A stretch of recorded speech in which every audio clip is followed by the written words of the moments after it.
Bruno Julliard. Bonsoir. Vous êtes le porte-parole d'Anne Hidalgo. Bonsoir Pierre-Yves Bournazel. Bonsoir. Vous étiez dans ce gymnase Japy tout à l'heure qui s'écrit J-A-P-Y. Faudra le préciser à Nathalie Kosciusko-Morizet. Vous êtes son porte-parole et candidat à la mairie du 18e.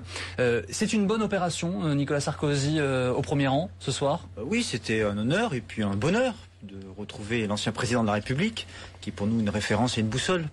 Mais moi j'ai remarqué surtout qu'il y avait beaucoup de monde et qu'il y avait beaucoup de Parisiens. Et donc vous nous dites c'est juste un honneur, c'est juste un bonheur, c'est absolument pas une opération politique ce soir? Non, mais je crois que Nicolas Sarkozy entretient une relation amicale avec Nathalie Kosciusko-Morizet et je trouve que c'était de sa part tout à fait admirable de venir, c'était tout à fait généreux et il a ressenti beaucoup de chaleur de la part des Parisiens qui étaient là et c'était un moment très sympathique. Je voudrais savoir comment vous avez interprété cette venue, Bruno Julliard.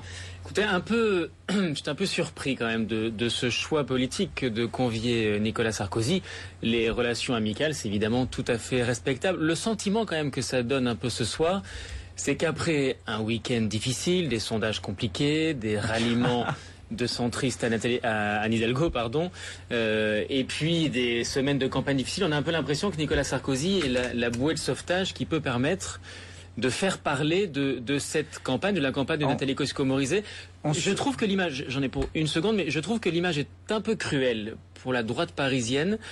On a l'impression que ce soir, on avait un meeting qui était plus celui de Nicolas Sarkozy et de préparation de la future primaire de 2017, alors qu'en face, nous avons une candidate qui prépare l'élection municipale de Paris, Anne Hidalgo, avec une équipe.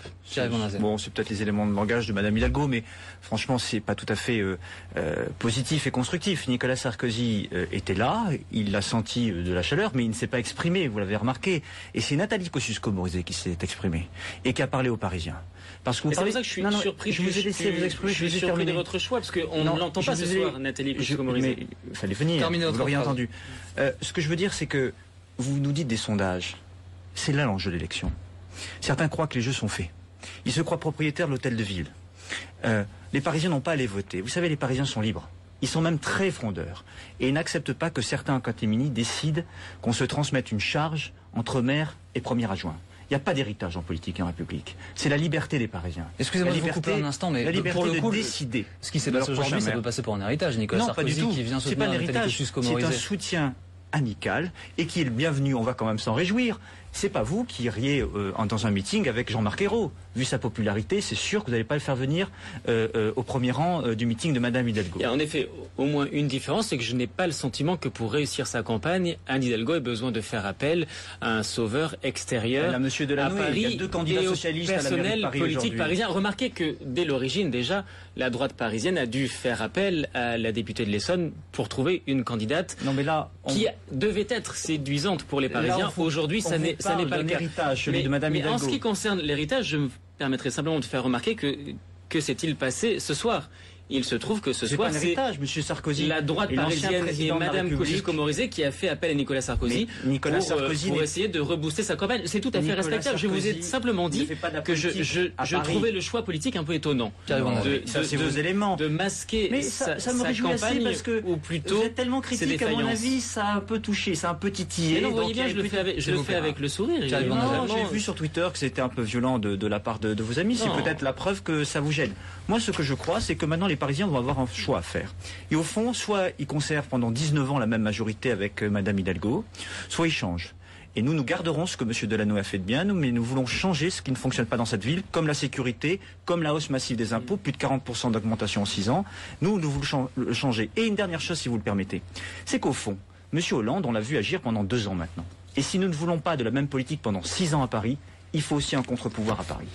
Excusez-moi un instant, vous parliez de Twitter, justement, nos téléspectateurs, vous le savez, dans cette émission, vous regardent et peuvent vous interroger ou réagir directement. Margot. Et au-delà du soutien apporté par Nicolas Sarkozy à Nathalie Kosciusko-Morizet, les internautes s'interrogent sur le signe envoyé justement par Nicolas Sarkozy. Pensez-vous qu'il s'agisse d'un début de campagne pour 2017, c'est peut-être un peu tôt. En tout cas, ne vient-il pas de signer une étape dans son retour sur le devant de la scène ? C'est Thibault qui vous demande ça et Mathieu. Non mais moi je parle pas, je suis pas le porte-parole de Nicolas Sarkozy, donc je ne me permettrai pas de dire ça. Vous étiez là. J'étais là, en tout cas il a senti que les Parisiens qui étaient présents l'appréciaient et l'aimaient. C'est vrai, c'est vrai, et on va s'en réjouir, c'est positif pour lui, pour nous. Et puis nous, on regarde droit devant. On est tourné vers l'élection municipale. Nathalie Kosciusko-Morizet a parlé ce soir de son projet pour Paris. Elle a parlé de la création d'une police de quartier à pied à vélo pour lutter contre les incivilités. Elle a parlé d'une maîtrise fiscale et donc d'une maîtrise des dépenses. C'est ça qui intéressait les Parisiens. Et ils étaient nombreux.